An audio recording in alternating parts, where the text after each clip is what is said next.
Bien, mis amados hermanos, quiero invitarles a buscar ahí en sus Biblias el libro del Génesis, capítulo 2. Génesis, capítulo 2, versículos del 15 al 17.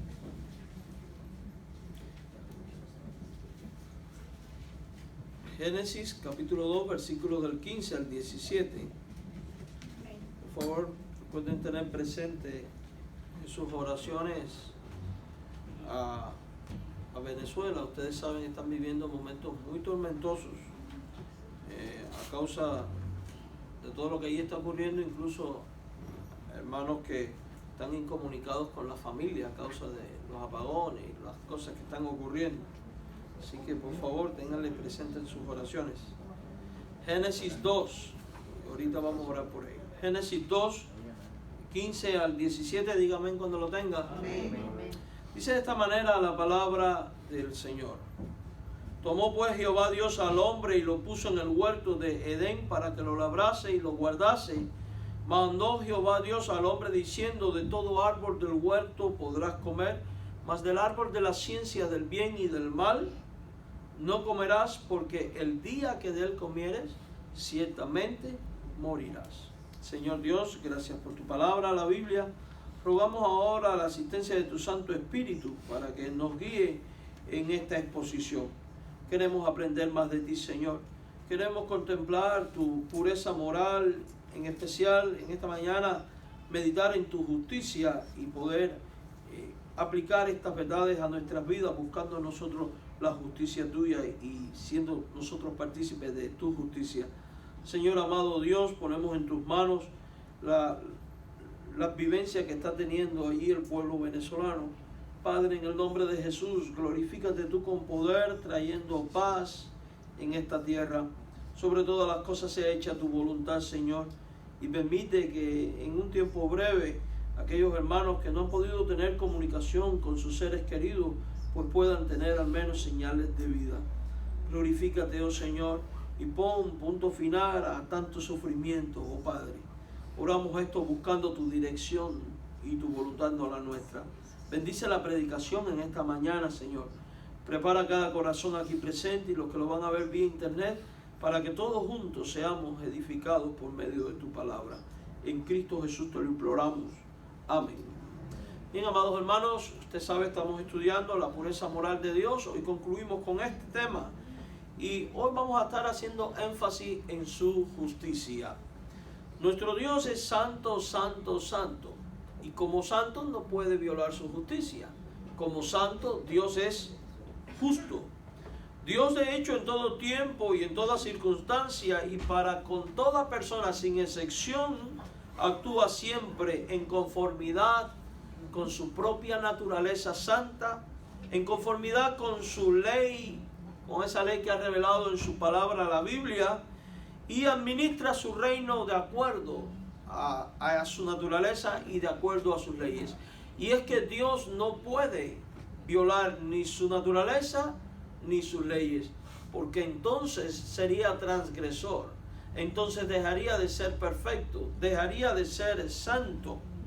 Y como Dios es perfecto, nunca va a hacer tal cosa. Y eso debe llevarnos a nosotros a la reflexión y a la meditación para poder definir cómo andar en nuestra vida. Pues no podemos pretender nosotros violar las leyes de Dios y pensar que no vamos a experimentar ni consecuencias ni un rendir de cuentas. Hermanos, nosotros hemos de tomar en cuenta la justicia de Dios, porque ella nos motiva a la santidad, ella nos motiva a la rectitud de vida, nos motiva a vivir comprometidos con el Señor, con ese Señor que no tiene por inocente al culpable, con ese Señor que también premia la fidelidad del justo, premia y bendice a aquellos que andan en sus caminos, que obran su justicia y ponen en práctica sus mandamientos. Es importante que entendamos, y lo hemos dicho varias veces, que la fe cristiana no es un juego. La fe cristiana no es un pasatiempo. La fe cristiana, de hecho, no es una cultura.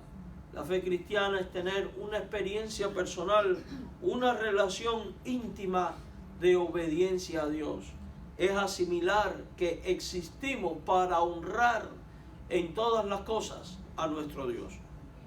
Y digo esto porque honramos a Dios con nuestra alabanza, honramos a Dios con nuestra adoración, honramos a Dios con nuestras ofrendas, honramos a Dios con nuestro servicio. Y sí, esas son maneras de honrar a Dios, pero no podemos pasar por alto que la mayor alabanza, gloria y honra que se le da a Dios es la obedeciéndole.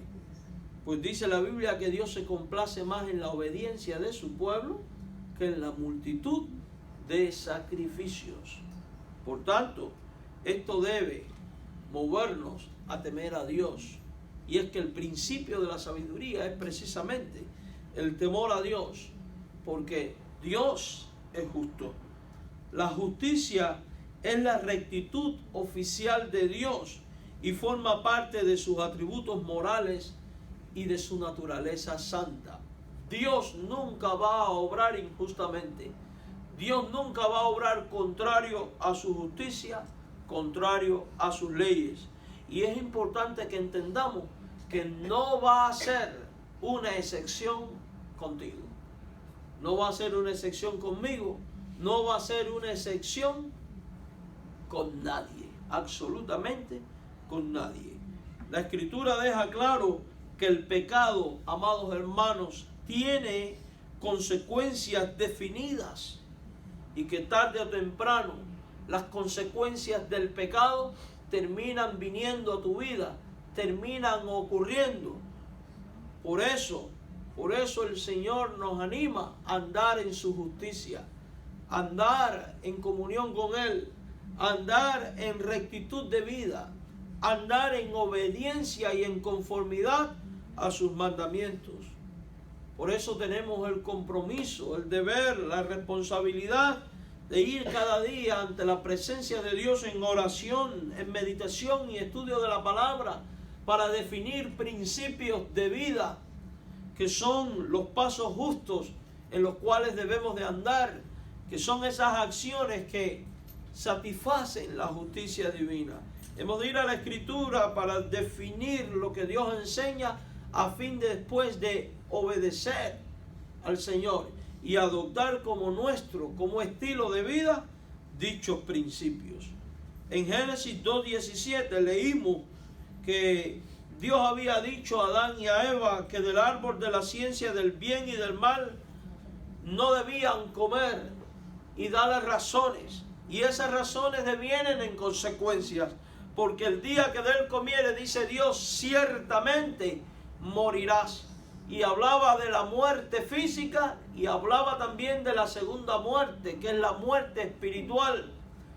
A nosotros no nos gusta hablar de la muerte, y en el cristianismo de hoy oímos hablar mucho de victoria y de milagros y de sanidades y de triunfo y de poder y de gloria y de todas estas cosas, y nos hemos olvidado que la Biblia habla del pecado, que la Biblia revela un Dios justo que no tiene por inocente al culpable, que la Biblia revela que el pecado trae consecuencias, que el pecado no conviene a tu vida ni a mi vida, que el pecado no conviene a la iglesia, que el pecado no conviene de hecho a la sociedad, que el pecado no conviene a tu familia, a tu matrimonio, porque el pecado trae consecuencias.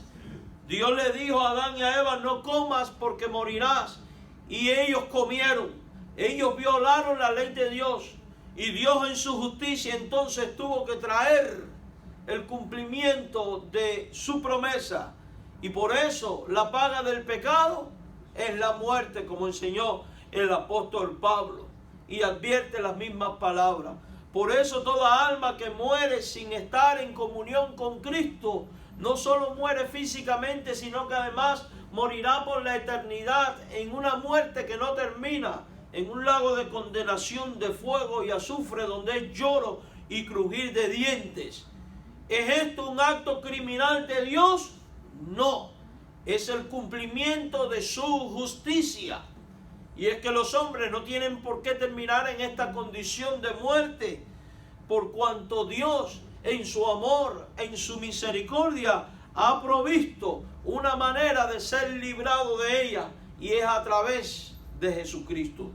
Dios, por su gracia, a través de Cristo, quita el pecado de los que creen en Él, quita el pecado de los que arrepentidos acuden a los pies de la cruz, creyendo en Jesús como Salvador. Y la justicia de Dios se cumple aún así. ¿Sabe de qué manera? Sustituyendo tu vida y mi vida en la cruz. Porque eso es lo que hizo Dios. Dios tenía que satisfacer su justicia y provee de un cordero inocente y sin culpa, y esta persona es Jesús, para que se interpongan entre tú y Él, de tal manera que la ira de Dios, la muerte de Dios, en vez de caer sobre el creyente, caiga sobre Jesús, de tal manera que Él murió en nuestra muerte y resucitó triunfante para otorgarnos el don de la vida eterna. Satisface Jesús así la justicia de Dios. Pero es importante que entendamos que los que creen en Jesús como Señor y Salvador deben de andar en rectitud, porque no puede el hombre pretender, alegar que ya es salvo y aún así seguir viviendo en los actos injustos propios de una naturaleza que no ha conocido a Cristo. Porque los verdaderos hijos de Dios se deleitan en la santidad. Los verdaderos hijos de Dios se deleitan en los mandamientos divinos. Los verdaderos hijos de Dios obran la justicia de Dios. Pablo dijo: la paga del pecado es la muerte, la dádiva de Dios es vida eterna. Y en este versículo vemos paga y dádiva. Y es que ciertamente el hombre cosecha lo que siembra. Y el que siembra para el pecado, del pecado cosecha corrupción.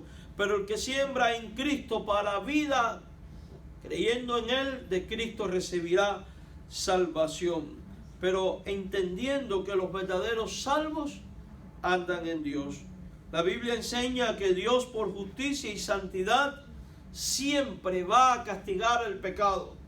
Así que no esperes vivir deliberadamente en pecado o practicar el pecado y no experimentar el castigo de Dios.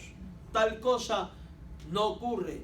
Así que si el diablo le ha metido a usted en el corazón, en la mente o en la cabeza, que usted no va a experimentar consecuencias porque usted anda de victoria en victoria, estas cosas, y que usted puede pecar y porque Dios es amor, Dios te va a pasar por alto estas cosas, te han estado engañando. Porque Dios no tiene por inocente al culpable, dice la Biblia. Quiero que leamos Deuteronomio capítulo 7, versículo 10, y comprobemos lo que estamos diciendo. Que Dios castiga el pecado. Dice el versículo 10 del capítulo 7 de Deuteronomio, cuando Dios habla a su pueblo, y nosotros somos pueblo de Dios, y la palabra de Dios no ha cambiado y no cambiará. Por tanto, los principios que aquí encontramos aplican perfectamente a nuestra vida. Y Dios dice que da el pago en persona al que le aborrece, destruyéndolo, y no se demora con el que le odia, en persona le dará el pago. Fíjese, el que habla es Dios. Si usted lee cuidadosamente este versículo, se puede dar cuenta de lo siguiente. Dice que da el pago en persona. El pago de Dios a aquellos que le aborrecen al pecar deliberadamente va a ser un pago personal. Dios mismo en cuestión ejecutará esta acción. ¿Por qué lo hace? Porque es justo. Y como justo no puede violar su ley santa. Como justo que es, no puede violar su propia naturaleza, que es santa. Si él violara tan solo un punto de su ley, ya no actuaría en justicia. Y dejaría de ser perfecto. Y Dios no puede hacer tal cosa. Pero dice algo más este versículo. Dice que a los que le aborrecen les espera como pago de su aborrecimiento destrucción. Léalo. Da el pago en persona al que le aborrece. Y dice, destruyéndolo. Y esto es interesante. Quien alegue servir al Señor y creer que está seguro en su salvación y aún pecar deliberadamente, primero no ha entendido la salvación. Porque los verdaderos salvos perseveran en santidad. Y yo creo que la salvación no se pierde. Pero sí creo que los verdaderos salvos nunca van a decir, bueno, porque ya fui salvo, puedo hacer todo lo que quiera, porque al final voy a ser salvo y siempre salvo. No, eso es un error garrafal. Los verdaderos salvos entienden que ahora viven para Cristo. Miran la justicia de Cristo, miran la santidad de Cristo y deciden imitar a Cristo y servir a Cristo y obedecer a Cristo. Entiende lo que dice este texto.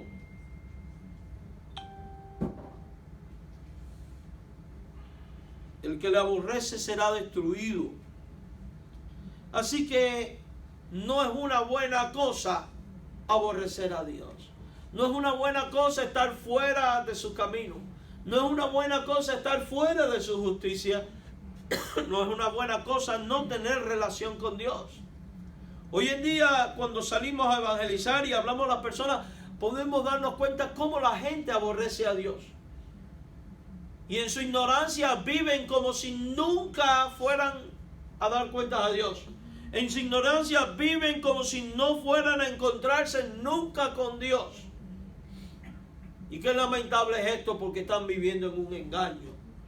Porque está establecido que el hombre muere una sola vez, dice la Biblia, y después el juicio. Todos un día compareceremos ante el tribunal de Cristo y daremos cuenta. Y dice la Biblia que el que hizo lo bueno saldrá a resurrección de vida, pero el que hizo lo malo saldrá a resurrección de muerte. Y aquel que practica el pecado no es de Dios y será destruido por Dios. Y lo interesante de Deuteronomio 7:10 es que Dios dice, no se demora con el que le odia. No se demora.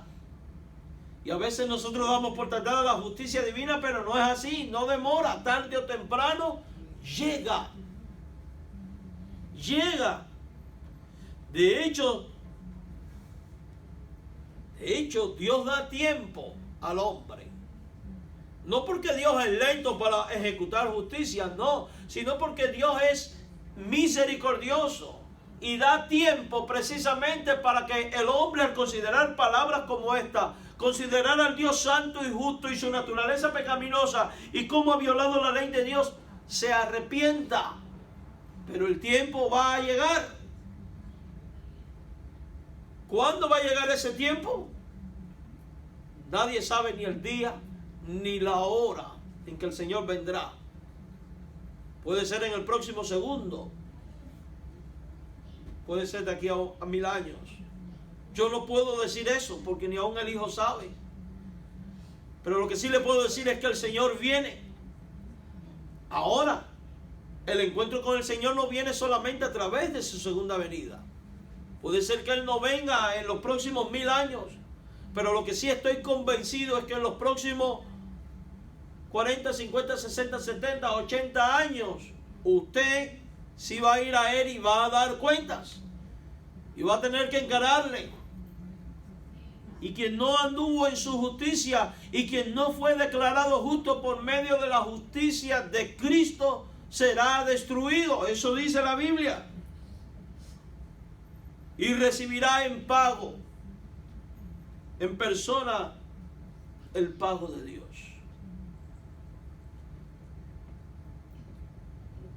Y es trágica las palabras, siervo malo y negligente.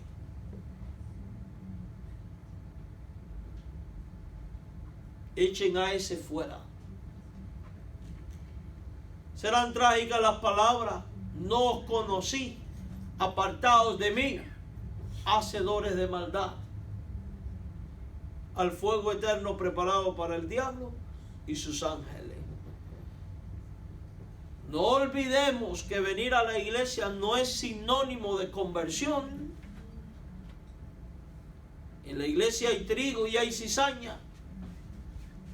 Y al final, en el día del juicio, el trigo será amontonado en un lugar pesado por la justicia de Dios, y la cizaña también, pero irá a un lugar aparte, a la condenación, porque la condenación es una realidad.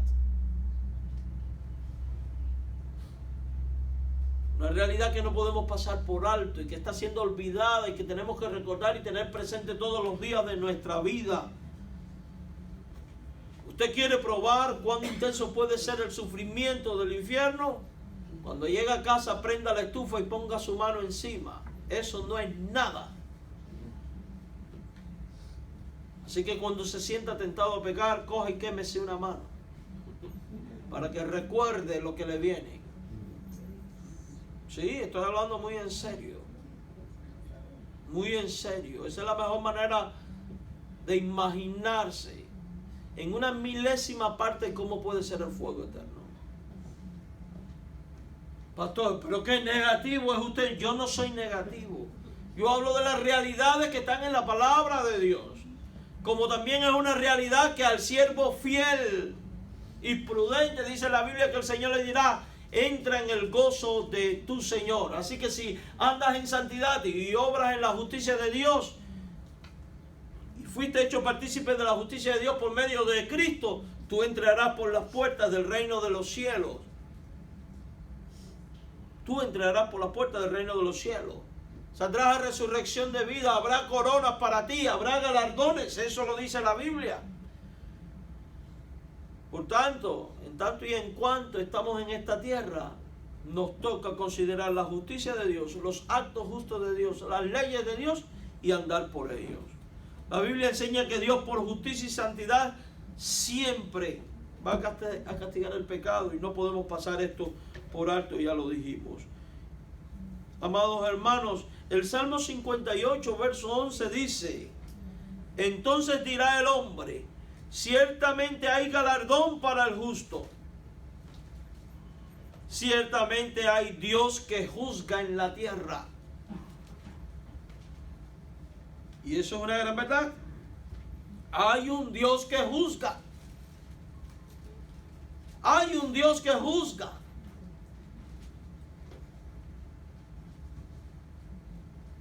Y juzga con justo juicio.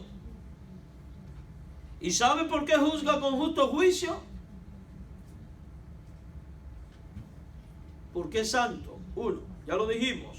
Pero sobre todas las cosas, porque a Él no podremos engañar. En nuestros tiempos, el más vil de los delincuentes contrata a un abogado, y el abogado puede gozar de cierta habilidad y lograr engañar al tribunal, porque al final quien defiende lo que no es defendible y logra la absolución de un criminal es engañar a la gente. Y pueden engañar a un tribunal y salir absuelto, pero a Dios nadie lo va a poder engañar jamás, porque Dios conoce y discierne las intenciones del corazón y los pensamientos del ser humano. Porque todos nosotros estamos expuestos ante su presencia día tras día. Él conoce nuestras acciones, aun aquellas que ocurren en lo más íntimo. Él conoce nuestros pensamientos. Usted puede estar parado en un lugar muy tranquilo, sonriente, sin decir absolutamente nada, y por dentro está pensando que lo parte un rayo, que le caiga encima, esto, aquello y lo otro. Y el que lo está mirando decir: qué bueno es él, mira qué cara tan noble tiene. Pero Dios sabe lo que tú estás, ¿qué? Pensando, y en base a este juicio juzgará. No olvidemos que el apóstol Pablo enseñó que la obra de cada uno será probada como por fuego. Y el que edificó sobre oro, plata, piedras preciosas, la obra de ese perdura, pero el que edificó sobre paja, heno y hojarasca, la obra de ese perecerá. Aunque este será salvo como por fuego, pero la obra y sus frutos perecerán. Dios no quiere que tú y yo seamos de los que tengamos obras que perecen, sino obras que perduran. Dios quiere que tú y yo seamos de los que andan en sus caminos rectos y en su justicia. Dios quiere que tú y yo seamos conforme a su modelo, aunque eso ponga sobre nosotros el estigma de ser vistos como anormales en este mundo. Sí, anormales. Tenemos que andar como anormales en este mundo. Y no hablo de las personas que tienen deficiencia mental. Hablo como las personas que se conducen distinto al mundo, porque no se conforman a este mundo, como dice la Biblia, ni a este siglo, sino que se conforman a la justicia y al modelo de Dios y deciden vivir para la gloria de Dios. Hablando como Dios, pensando como Dios, tomando decisiones desde una perspectiva cristiana, vistiendo como debe vestir un cristiano, trabajando correctamente como debe trabajar un cristiano para sostener su familia, etcétera, cumpliendo con su horario laboral, siendo respetuoso, siendo alguien que obedece incondicionalmente las enseñanzas de Jesús dadas en el Sermón del Monte, siendo consecuente con la necesidad del hermano y del prójimo, levantando su voz en contra de lo que es incorrecto, inmoral e injusto, aunque eso implique enfrentar los criterios de los políticos.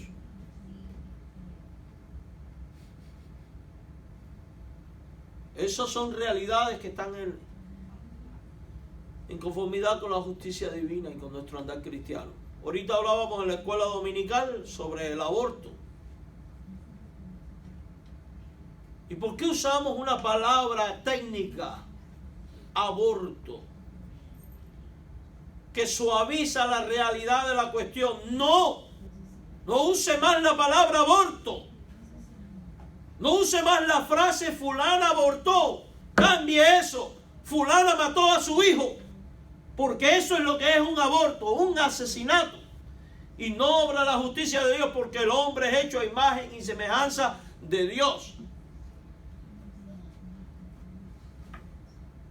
Y a todos le ponemos una palabra científica en nuestros tiempos, disfrazando el pecado como si por eso no fuéramos a dar cuentas a Dios. El mundo gime y sufre de hambre, de pestilencia, de catástrofes naturales y de toda clase de mal. No porque Dios ha abandonado al mundo, ni porque Dios es injusto, sino porque el hombre se ha olvidado de Dios y está experimentando la consecuencia de su pecado. Y desde la creación y desde todos estos males, Dios dice, arrepiéntete. Dios dice, vuélvete a mí. Contempla a Jesús en la cruz, cree en Él, sé salvo, ama a tu prójimo como a ti mismo. No sin antes amar a Dios con todo el alma, mente y corazón. Y decide andar conforme a mis mandamientos. Dios reclama eso de ti y de mí. Hagamos esto y vamos a ver cómo las cosas son diferentes. Pero ¿cómo el mundo puede responder a todo esto si las iglesias no están respondiendo? Si las iglesias hoy se han convertido en un club de entretenimiento para los grupos llamados cristianos, donde el culto no se sabe si es sagrado a Dios o es un espectáculo, porque se han convertido en una pasarela de cómo visten, de cómo cantan, de que si tiene luces o tiene humo, o tiene plataforma, o tiene luz de no sé qué, o luz de no sé cuánto.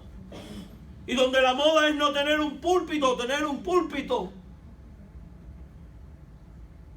El otro día estuve viendo un video de un pastor que entró al púlpito para predicar volando. ¿Qué es eso? Sí, lo amarraron por debajo de los brazos y aquel hombre bajando. ¿Qué es eso? Alguien me mandó, no hay mucho, un video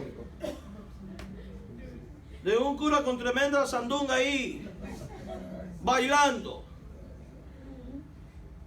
Mire, nos estamos riendo, pero esto no es de juego. Eso es fuego extraño en la casa de Dios. Yo quisiera saber dónde rayo enseña la Biblia que tienen que haber niñas con cintas y todas estas payasadas que estamos viendo en los cultos cristianos. Eso es fuego extraño, hermano. El culto a Dios no es para divertirse. No me gustó el culto, me estuvo aburrido. ¿Y tú te vienes a entretener a la casa de Dios? No. El culto a Dios es sagrado, es para buscar la santidad de Dios, honrar a Dios y dejar que Dios nos hable para ser confrontados con su palabra, a fin de que nosotros descubramos en qué le estamos fallando y podamos ser encaminados para andar en su justicia.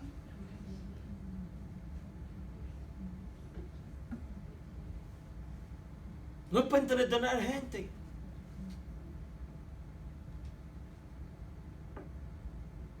No es para hacer dinero, no es para vender nada.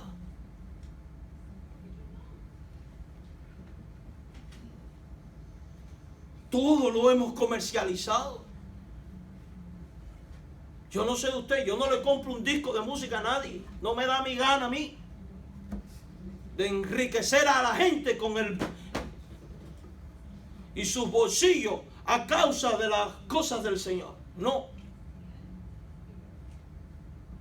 Y podrá llamarme extremista si le da la gana. No me importa lo que usted me llame ni lo que me diga.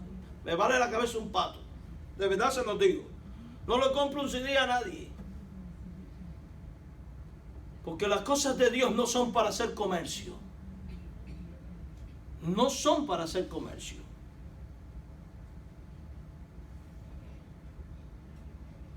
Amados hermanos, Dios no es un juego.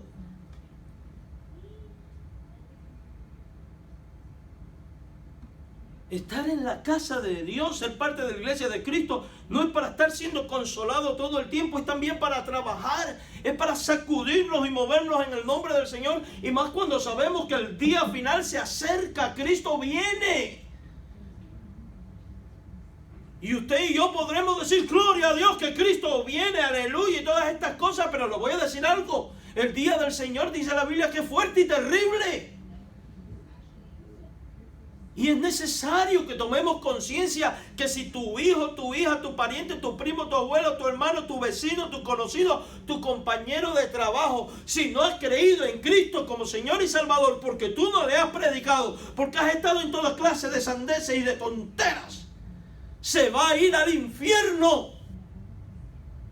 No va a ver la gloria de Dios, por muy bueno que haya sido desde la perspectiva humana, porque desde la perspectiva de Dios, bueno no hay ni uno. Y a menos que el hombre se convierta de su pecado, se arrepienta y crea en Jesús como Señor y Salvador, no va a ser declarado justo, no va a ser justificado, no va a andar en la justicia de Dios, no va a tener imputada sobre su vida la justicia divina, por tanto, no va a entrar en el reino de los cielos.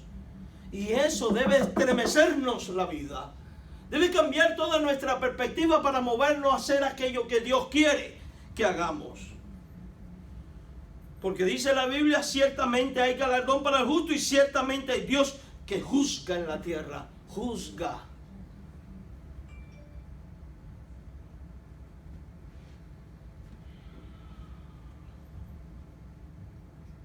Dios que paga. Miren lo que dice Romanos 12:19. No os vengáis vosotros mismos, amados míos, si no dejar lugar a la ira de Dios, porque escrito está, y quiero que preste especial atención a esta parte del versículo, mía es la venganza. Y mire lo que dice, yo pagaré, dice el Señor. ¿Qué va a hacer el Señor? Va a pagar. Gloria a Dios, un cheque para cada uno. No está hablando de pagarte un cheque. Está hablando de pagar conforme a su justicia, según lo que hiciste. Definitivamente la Biblia indica que Dios castigará el pecado, ya que el pecado intrínsecamente merece ser castigado. Deteriora la estructura misma de la economía espiritual divina, y este deterioro o desequilibrio debe de ser subsanado. Ahora, hermanos míos, no solo el mal, también el bien acaba recibiendo sus recompensas. Usted hace lo justo, lo correcto, lo que es recto ante los ojos de Dios, usted va a tener recompensas. Se da cuenta que usted no tiene por qué optar por por consecuencia, sino que puede optar por la recompensa. Ahora, no haga las cosas pensando recibir recompensa, porque entonces eso es egoísmo y eso es estar centrado en ti mismo. Uno hace las cosas para gloria de Dios porque quiere honrar a Dios, aun cuando no recibiera absolutamente nada. Por el mero hecho de ser Dios quien es, el creador y sustentador de todo lo existente, el santo, santo, santo, el rey de reyes, el señor de señores, el que nos ha dado salvación gratuita por medio de Cristo, ya merece que yo le obedezca, que yo viva para Él, que yo conforme mi vida conforme a Él, aunque no reciba nada de Él. Aunque no reciba nada. Yo pienso así, y así lo veo en la Biblia.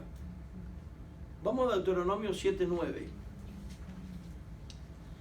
Porque este texto expresa esto de una manera muy clara.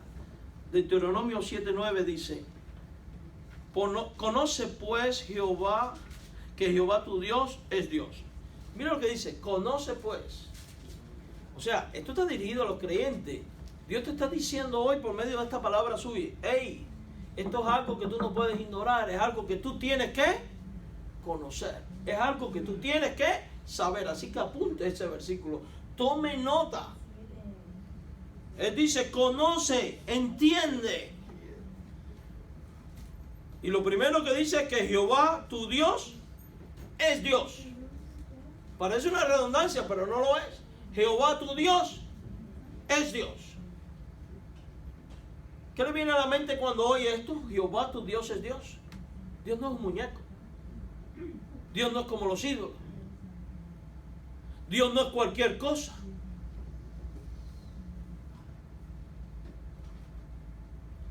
Dios no es como los hombres.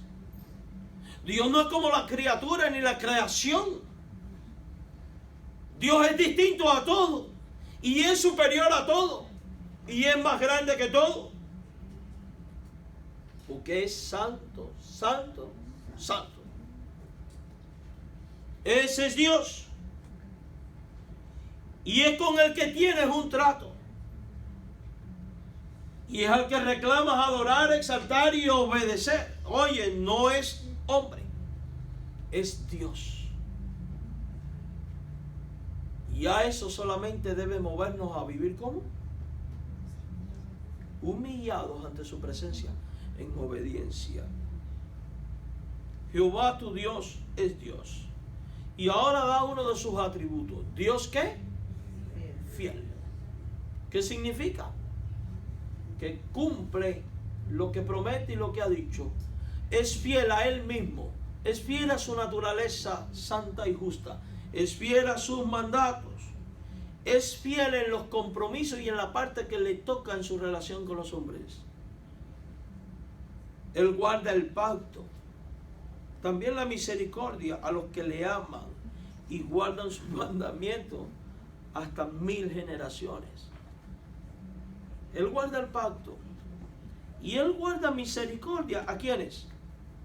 A los que aman. Y fíjense que siempre en la Biblia, de alguna manera u otra, el amor, cada vez que habla del amor del creyente hacia Dios, está asociado con la obediencia.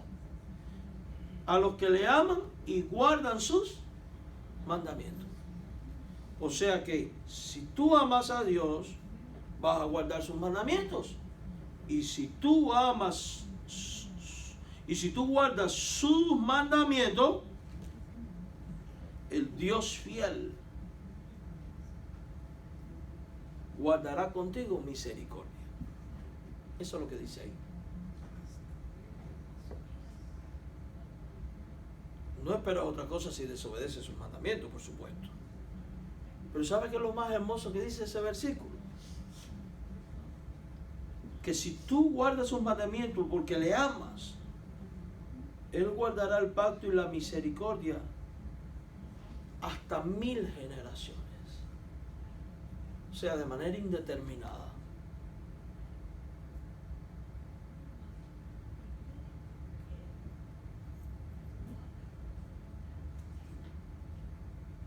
No olvide que Dios es fiel en cumplir su justicia y sus actos de justicia, hermano. En su justicia Dios administra su ley con equidad, sin mostrar favoritismo ni parcialidad con nadie. Con equidad y sin favoritismo. No se crea nunca que usted va a ser una excepción para Dios. El día que se crea eso, va a estar viviendo en un engaño. Dios no tiene hijos preferidos. Recuerdo mucho a un pastor que decía, Dios solo tiene hijos, Dios no tiene nietos.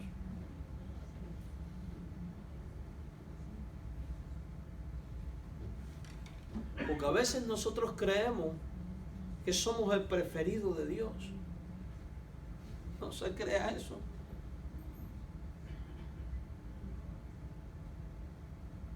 Dios va a administrar con equidad su ley con usted de la misma manera que lo va a hacer con cualquier otro.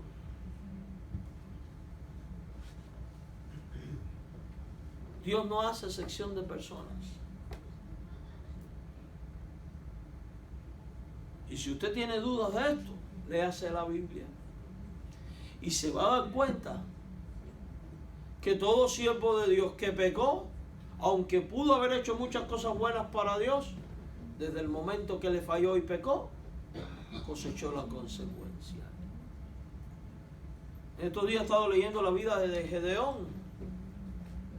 ¿Cuántas victorias? Pero Gedeón comete un error. En determinado momento tiene una batalla, le pide a cada persona una prenda y va y hace un efod de oro.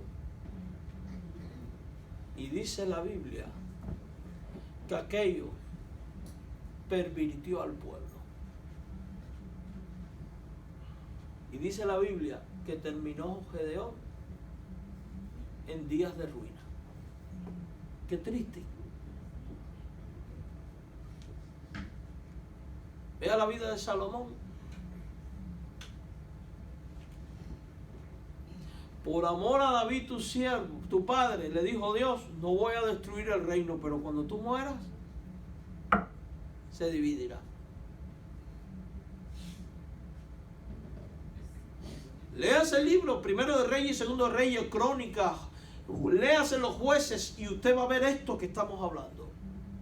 Gente que empezó muy bien con Dios, bastó una sola acción, de desviarse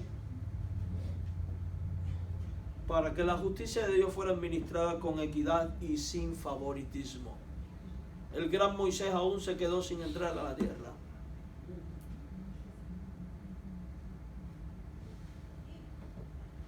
El hombre que era conforme al corazón de Dios perdió un hijo por causa de su pecado. David. El hombre que era conforme al corazón de Dios, Dios le dice, tú no me vas a construir un templo porque tú tienes las manos manchadas de sangre.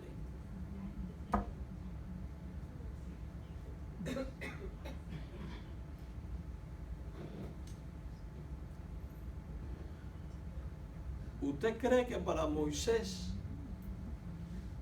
fue fácil oír de Dios decir tú no vas a entrar a la tierra?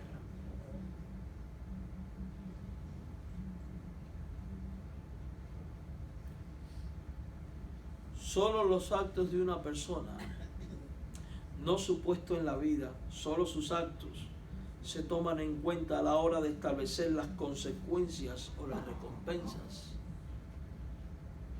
Por eso dice la Biblia que la fe sin obras es ¿qué? Muerta. Así Dios condenó en los tiempos bíblicos a los jueces que aunque estaban encargados de servir a sus representantes, aceptaban sobornos para alterar su juicio. Vamos a ver algunos ejemplos de las cosas buenas que hacían algunos jueces. 1 Samuel 8:3, mira lo que hacía esta gente.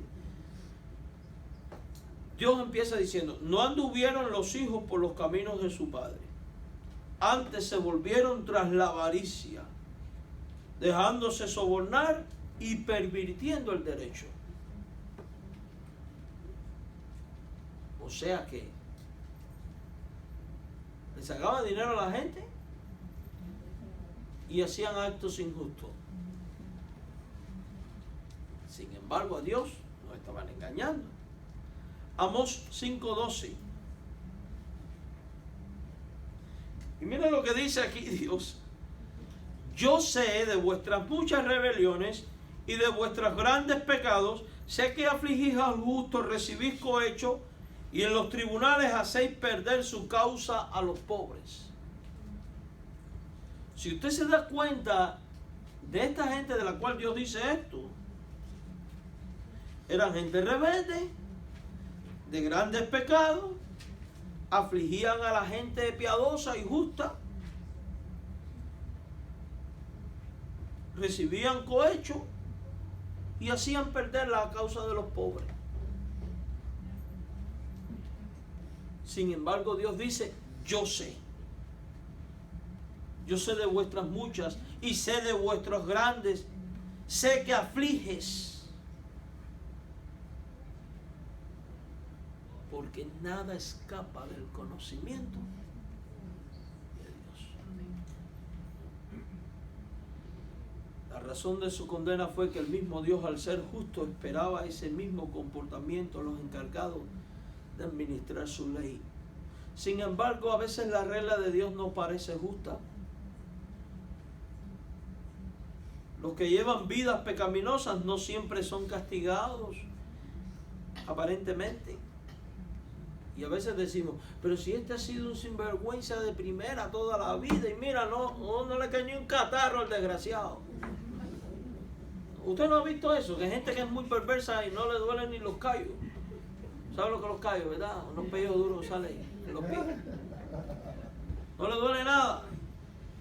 Ni catarro le cae, ni una gripe. Y nos parece que es que está escapando de la justicia de Dios. Nos parece.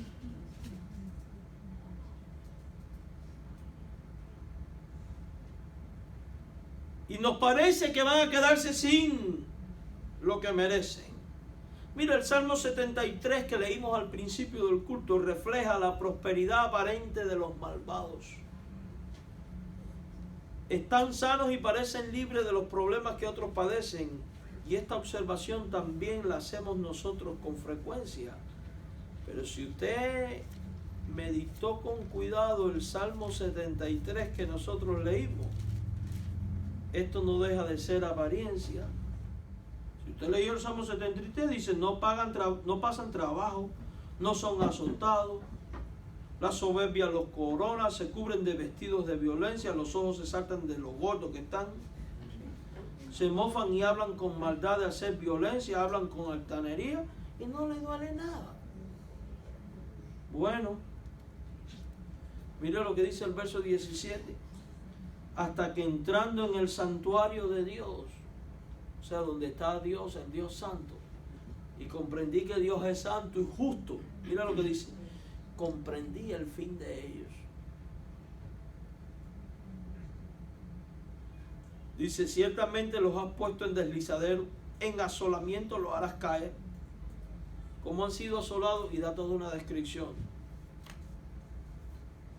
¿Quedará el impío sin justicia? En el pasado a menudo hemos escuchado el dicho que dice, el delito no paga. Sin embargo, el delito con frecuencia paga, y a veces de forma bastante elegante.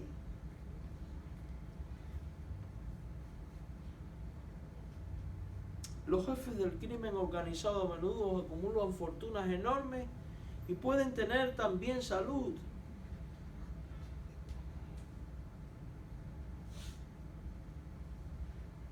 Miren a Maduro, lo gordo que está ahí el pueblo. Por un ejemplo moderno.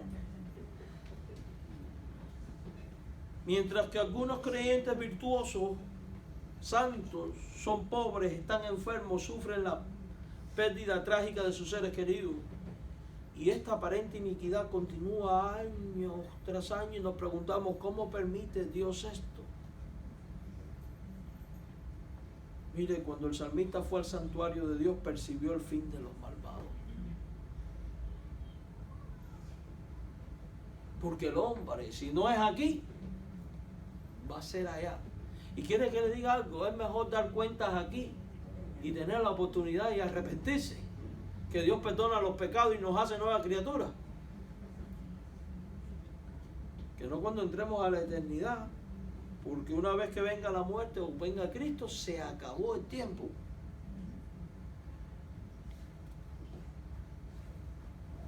Por eso dice el salmista que vio, serán destruidos, hermano. Hasta que entrando en el santuario de Dios comprendí el fin de ellos. Ciertamente los ha puesto en deslizadero, en asolamiento lo hará caer. Como han sido asolados de repente, perecieron, se consumieron de terrores, como sueño del que despierta. Así, Señor, cuando despertaste, menospreciarás su apariencia. Dice el verso 27, porque he aquí los que se alejan de ti, perecerán. ¿Qué le pasa al que se aleja de Dios? Perece. Si has considerado alejarte de tu Dios, pídele perdón y vuélvete a Él, y Él te perdona y te restaura y te da la fuerza para seguir. Pero no te alejes porque vas a perecer. Tú destruirás a todo aquel que de ti se aparta. Todo el que se aparta de Dios será destruido. Destruido, hermano. Y eso no son mis palabras, entienda esto. Son las de Dios. Y que están para infundir temor, sí. Para fortalecer nuestra vida. Dice el verso 24 del Salmo 73, me ha guiado según tu consejo y después me recibirás en gloria. Dios da estos consejos y estas advertencias porque quiere recibirte en gloria. Pero no te puede recibir andando en injusticia tú, violando sus mandamientos, sino en arrepentimiento, en consagración y dedicación a tu Dios. Quien es guiado por el consejo de Dios, hermano, será recibido en gloria. La justicia de Dios no se debe evaluar a corto plazo. Durante el transcurso de esta vida, a menudo la justicia quedará incompleta o será imperfecta, pero hay otra vida en la que la justicia de Dios será completada. Dios espera que sus seguidores imiten su rectitud y justicia, hermano. Tenemos que adoptar su ley y precepto como estándar. Y obedecer su ley y adoptar su carácter moral. Tenemos que tratar a los demás de forma equitativa y justa, porque esto es lo que hace Dios. Dice Amós 5:15, aborreced el mal. Y note cómo esto contrasta con lo que viene a continuación. Amad el bien. Y en el Nuevo Testamento dice, vence el mal. ¿Con qué? Sí, con el bien. Y esto es palabra de Dios para ti y para mí. Y es palabra de Dios para cualquiera persona que confiesa a Jesús como Señor. Aborrece el mal, ama el bien. Estableced, y es una orden dada por Dios, es tan imperativo, estableced la justicia en juicio. Quizás Jehová Dios de los ejércitos tendrá piedad del remanente de José. Dice Santiago 2:9, si hacéis acepción de personas, cometéis pecado y quedáis convictos por la ley como transgresiones. ¿Se da cuenta que debemos de reflejar el carácter de Dios en esto? Porque en la justicia divina no hay excepción de personas, por tanto en la nuestra tampoco debe haberla, de lo contrario cometemos pecado. Cuando se hace excepción de personas en la práctica de la justicia, quedamos convictos por la ley y como transgresores y por ende como culpables. Así como Dios es santo, debemos de ser santos, ¿verdad? Así como Dios es recto, debemos de ser rectos. Pero también así como Dios es justo y no viola su ley, sino que vive conforme a su ley y a su naturaleza, nosotros tenemos que desarrollar el mismo carácter de justicia, obedeciendo la ley de Dios, respondiendo a una naturaleza que se caracteriza por la santidad. Amados hermanos, hemos aprendido que el pecado tiene consecuencias definidas que tarde o temprano terminan ocurriendo, que no solo el mal, también el bien acaba recibiendo sus recompensas. En su justicia Dios administra su ley con equidad, sin mostrar favoritismo ni parcialidad. Dios espera que sus seguidores adopten como suyo su rectitud y justicia. Por eso es que decimos que la justicia es la rectitud oficial de Dios, pues forma parte de sus atributos morales y de su naturaleza santa. Y lo revela porque quiere que su justicia también sea parte de nuestra naturaleza y de nuestros atributos. ¿Amén? Que el Señor les bendiga. Vamos a orar. Y es mi oración y deseo, pues, que al salir de este lugar meditemos en lo aprendido y podamos vivir en conformidad a ello. Padre amado, gracias por tu palabra predicada. Sabemos que a veces es dura y puede ser fuerte, pero alabamos tu nombre por ello, Señor, porque nos confronta, al mismo tiempo nos revela cómo eres tú y de alguna manera se vuelve un acto de misericordia tuyo, porque al advertirme me puede hacer reflexionar para arrepentimiento y volverme a ti. Ayúdanos a desarrollar un carácter justo en la vida, a entender que tú nunca vas a violar tu palabra ni tu naturaleza, y por tanto la santidad es la mejor opción. Ayúdanos a llevar las buenas nuevas del Evangelio a otros. Como dice tu palabra, la mies es mucha, los obreros poco, pero la mies está madura, la cosecha está lista, como cantábamos. Despiértanos, oh Dios, avívanos y ayúdanos a centrarnos en ti y solo en ti, para caminar en rectitud ante sus ojos, no conforme al modelo de este mundo ni de este siglo, sino conforme a tu entendimiento, a tu persona. Llévanos con bien a nuestro hogar, Señor. Danos tu bendición. En Cristo oramos, y bendice a todos aquellos que nos van a seguir también por el internet. Amén.